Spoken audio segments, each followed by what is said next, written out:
Hello everyone, welcome in my video.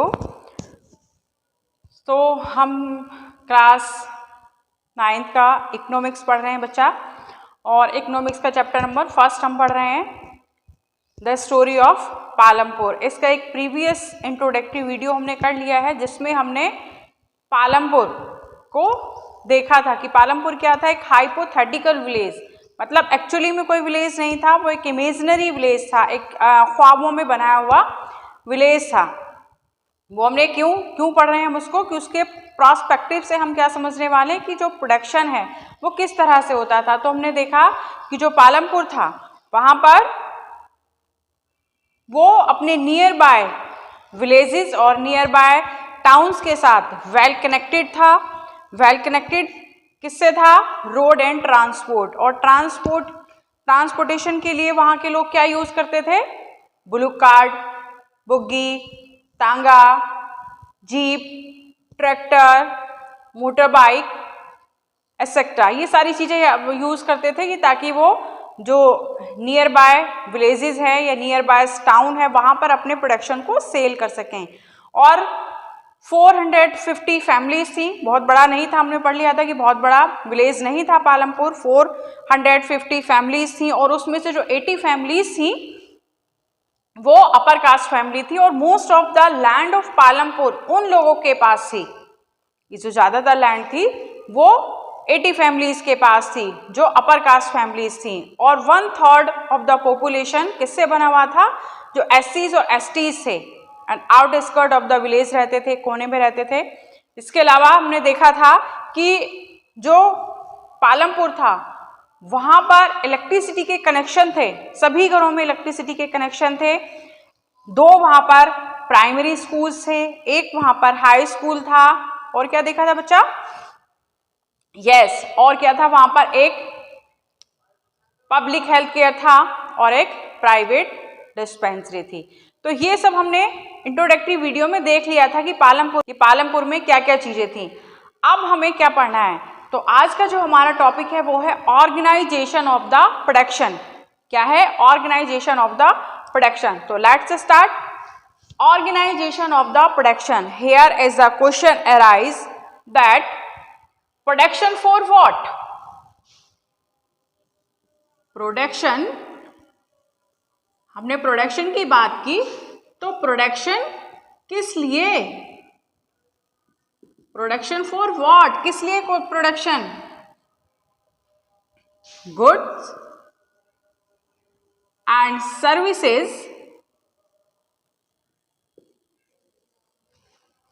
That we want. Answer क्या है?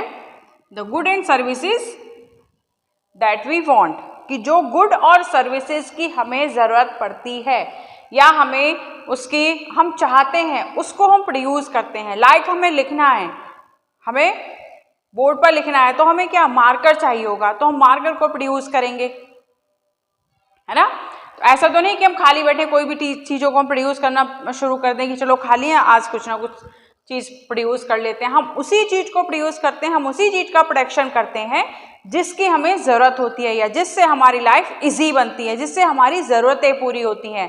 तो हम उन्हीं गुड्स और सर्विसेज को प्रोड्यूस करते हैं जिनको हम चाहते हैं या जो हमारी ज़रूरतों को पूरा करती हैं। अब यहाँ पर क्वेश्चन आता है कि प्रोडक्शन के लिए रिक्वायरमेंट क्या है? Requirement of the production, requirement for the production क्या है? इसको बोल सकते हैं फैक्टर्स ऑफ प्रोडक्शन, है ना? Factors of production.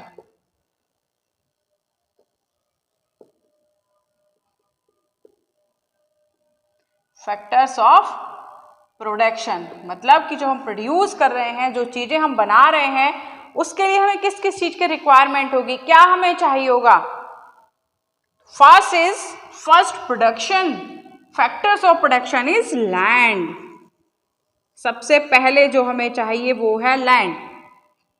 वही फिर हम मार्कर का ही एग्जाम्पल ले रहे हैं कि हमें मार्कर को प्रोड्यूस करना है, हमें मार्कर का प्रोडक्शन करना है, तो सबसे पहले हमें चाहिए होगी land, and it is the basic factor of production and basic need for the production, ऐसा तो नहीं कि हवा में मार्कर को हम बनाना शुरू कर देंगे, कहीं पर भी खड़े होकर मार्कर को बनाना शुरू कर देंगे। अगर हमें मार्कर का प्रोडक्शन करना है तो सबसे पहले हमें क्या चाहिए होगा, कहीं पर हमें फार्म सेटअप करनी होगी, कहीं पर हमें फैक्ट्री लगानी होगी मार्कर की, तभी तो हम इसको प्रोडक्शन करना शुरू करेंगे, तभी तो हम बनाना शुरू करेंगे। And land along the other raw material, land along other raw material या फिर natural resource, along other natural resources,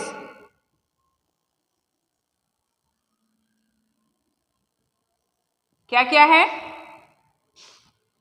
water, forest और minerals etcetera.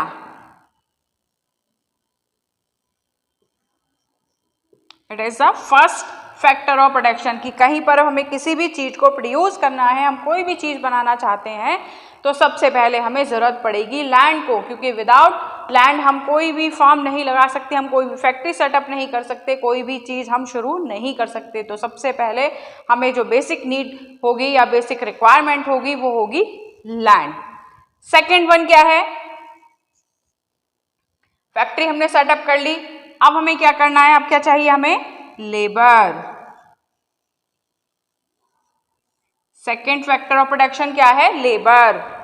Second factor of production क्या है बच्चा, वो है लेबर। अब लेबर, जैसे हमने मार्कर का एग्जांपल लिया तो हमने फैक्ट्री तो सेटअप कर ली, लेकिन मार्कर को बनाने वाला भी तो कोई चाहिए, अपने आप थोड़ी ना बन जाएगा कि फैक्ट्री लग गई अब उसमें मार्कर अपने आप तैयार होते रहेंगे, नो, उसको बनाने के लिए हमें लेबर लगेगी। तो लेबर कैसी होगी, किस तरह की लेबर होगी, और लेबर कौन होगी, लेबर होगी पीपल विल डू वर्क, जो लोग काम करेंगे वो लेबर है। किस तरह की, किस तरह की होगी, स्किल्ड, अनस्किल्ड, एजुकेटेड और अनएजुकेटेड। स्किल्ड, अनस्किल्ड, एजुकेटेड और अनएजुकेटेड। ये डिपेंड करेगा किस पे, depend on the nature of work, it depend nature of the work. क्या मतलब है कि हमें किस तरह की, कौन सी वाली, हमें स्किल्ड लेबर चाहिए, अनस्किल्ड लेबर चाहिए, एजुकेटेड लेबर चाहिए या फिर अनएजुकेटेड चाहिए, ये डिपेंड करेगा skill, nature of the work, कि हम काम किस तरह का कर रहे हैं। कि जैसे हमें मार्कर बनाना है तो मार्कर के लिए हमें एक स्किल्ड लेबर की जरूरत पड़ेगी। ऐसा तो नहीं हम किसी को भी बोल दें कि लो मार्कर बनाना शुरू करो, हर कोई तो मार्कर नहीं बना सकता। मार्कर वही बना पाएगा जिसके पास इसको बनाने की नॉलेज हो, जिसके पास स्किल्ड हो। तो हमें इसके लिए स्किल्ड लेबर की जरूरत पड़ी। वहीं पर अगर हम अनस्किल्ड को देखें तो मार्कर बन गए, हमने उसको पैकिंग कर दी, हमें ट्रांसपोर्ट करना है तो कोई भी उसको ट्रांसपोर्ट कर सकता है ना, यहाँ से चीज़ें उठाकर वहाँ पहुँचानी है तो उसके लिए हमें किसी स्किल की ज़रूरत नहीं पड़ेगी, किसी एजुकेशन की ज़रूरत नहीं पड़ेगी। वहीं पर अगर हम एजुकेटेड और अनएजुकेटेड को देखें कि हमें कोई एक सॉफ्टवेयर बनाना है ना, सॉफ्टवेयर बनाना है तो उसके लिए हमें एक एजुकेटेड लेबर लगेगी, और अनएजुकेटेड लेबर मतलब कुछ काम ऐसे होते हैं जिनको सिर्फ एजुकेटेड लेबर ही कर पाती है, और कुछ काम ऐसे होते हैं जो अनएजुकेटेड लेबर भी कर सकती है। अनएजुकेटेड का मतलब जिसके लिए कोई नॉलेज की ज़रूरत नहीं होती, जैसे सामान को ट्रांसपोर्ट करना या फिर मैनुअल वर्क करना, it is also include in it. तो फैक्टर्स ऑफ प्रोडक्शन में फर्स्ट हमारा फैक्टर था लैंड, कि लैंड के बिना हम कोई भी प्रोडक्शन शुरू नहीं कर सकते, किसी भी फर्म फैक्ट्री को शुरू नहीं कर सकते। सेकंड इज द लेबर, जो वहां पर लोग काम करेंगे वो है लेबर। अब थर्ड क्या है बच्चा, third factor of production, it is physical capital. Physical capital, physical capital क्या है, किसको बोलेंगे हम फिजिकल कैपिटल?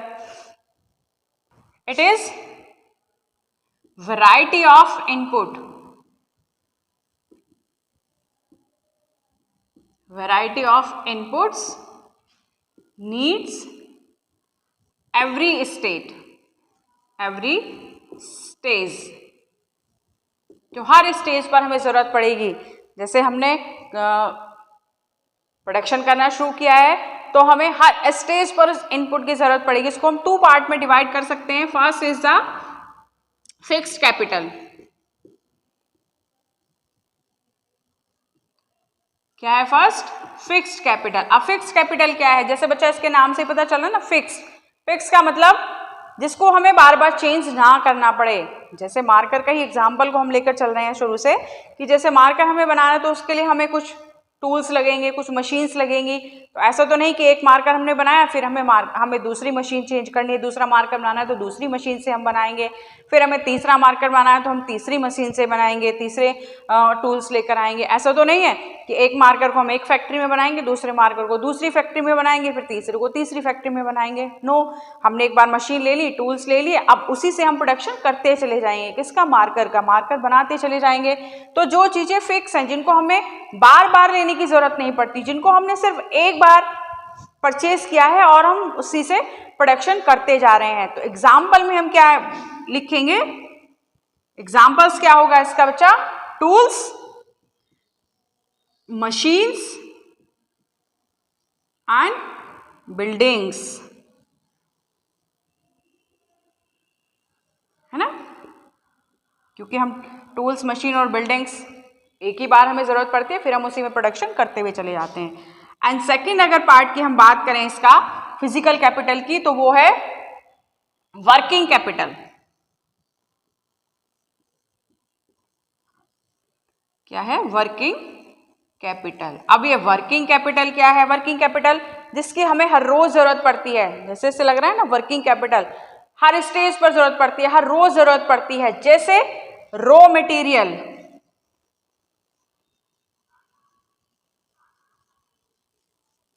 रॉ मटेरियल और money in hand.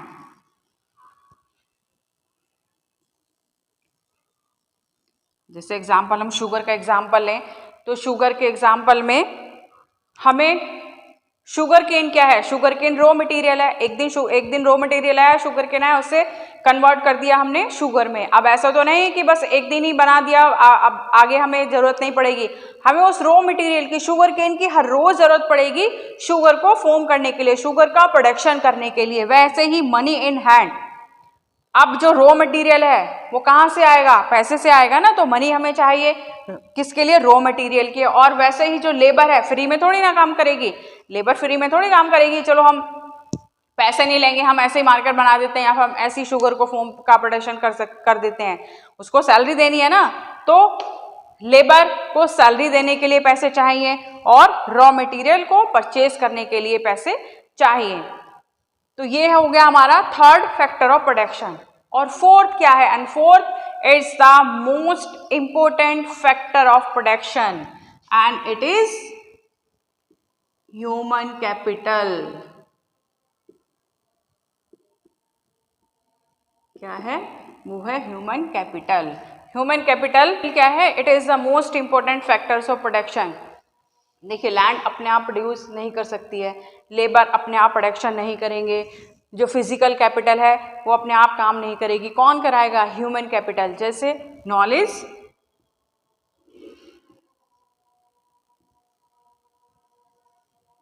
And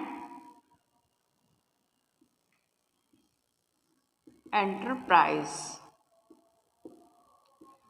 knowledge and enterprise, इसका मतलब कि जो प्रोडक्शन हो रहा है उसकी स्ट्रेटेजी क्या होगी, उसको कैसे प्रोड्यूस किया जाएगा, कहाँ पर कितना रॉ मटेरियल लगाना है, उसकी मार्केटिंग कैसे होगी, उसको ट्रांसपोर्ट कैसे करना है, कौन कौन से रॉ मटेरियल चाहिए, उस काम करने की एफिशिएंसी क्या होगी, ये कौन इसको डिसाइड करेगा? ये उसको ह्यूमन डिसाइड करेगा अकॉर्डिंग टू द नॉलेज और एंटरप्राइज। अगर हम किसी भी कंट्री की पॉपुलेशन को एजुकेटेड करते हैं, उसको एसेट में कन्वर्ट करते हैं, तो क्या होगी? वो पॉपुलेशन अपनी कंट्री के लिए, कोई भी नॉलेजेबल और हेल्दी पॉपुलेशन अपनी कंट्री के लिए क्या बन जाएगी, करेंसी बन जाएगी, एक कमाओ जरिया बन जाएगी। जो लोग करेंसी बन गए हैं, असेट बन गए हैं, उससे अब हमारा जो कंट्री है वो डेवलप्ड हो रहा है, वो डेवलप कर रहा है। तो enterprises required by human being, knowledge and enterprises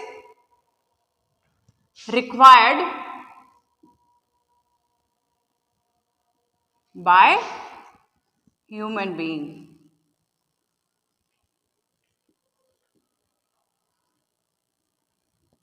है ना, कि जो लैंड है वहां पर अपने आप तो बिल्डिंग बनने जाएगी, अपने आप तो प्रोडक्शन नहीं होने शुरू हो जाएगा। जो लेबर है वो बिना किसी इंस्ट्रक्शन से अपने आप प्रोडक्शन नहीं करेगी, कहीं पर भी जाकर काम करना शुरू कर देगी, ऐसा तो नहीं होगा। वो उसके लिए एंड द फिजिकल कैपिटल की कहाँ पर कितना रॉ मटेरियल लगाना है, किसको कहाँ से कितना पैसा लेकर आना है, किसकी जो वर्क की है वो स्ट्रेटेजी क्या होगी, इसकी मार्केटिंग कैसे होगी, वर्क की एफिशिएंसी क्या होगी, ट्रांसपोर्टेशन कैसे करना है, कहाँ पर कितना सप्लाई करना है, ये सब कौन डिसाइड करेगा, ये करेगा human being, human capital with their knowledge और एंटरप्राइज। अगर किसी भी कंट्री की पॉपुलेशन को हम एजुकेटेड करते हैं, उसको उसकी हेल्थ पर इन्वेस्ट करते हैं, तो वो क्या बन जाती है, वो अपनी कंट्री के लिए एक असेट बन जाती है, अपनी कंट्री के लिए वो करेंसी बन जाती है। मतलब वो कंट्री उस एसेट से या फिर उस ह्यूमन बीइंग से क्या कर रही है, वो डेवलप कर रही है, कमाई कर रही है। तो जो ह्यूमन बीइंग है, it is the most important factors of production because it put together all the factors of production and make it productive. कि सारे जो फैक्टर ऑफ प्रोडक्शन है सबको एक साथ लेकर आती हैं और उसको प्रोडक्टिव बनाती हैं। आई होप जो फैक्टर्स ऑफ प्रोडक्शन है या ऑर्गेनाइजेशन ऑफ फैक्टर है वो आपको क्लियर हो गया होगा। अभी जो नेक्स्ट वीडियो है उसमें हम एक दूसरा टॉपिक पढ़ेंगे और वो है फार्मिंग इन पालमपुर।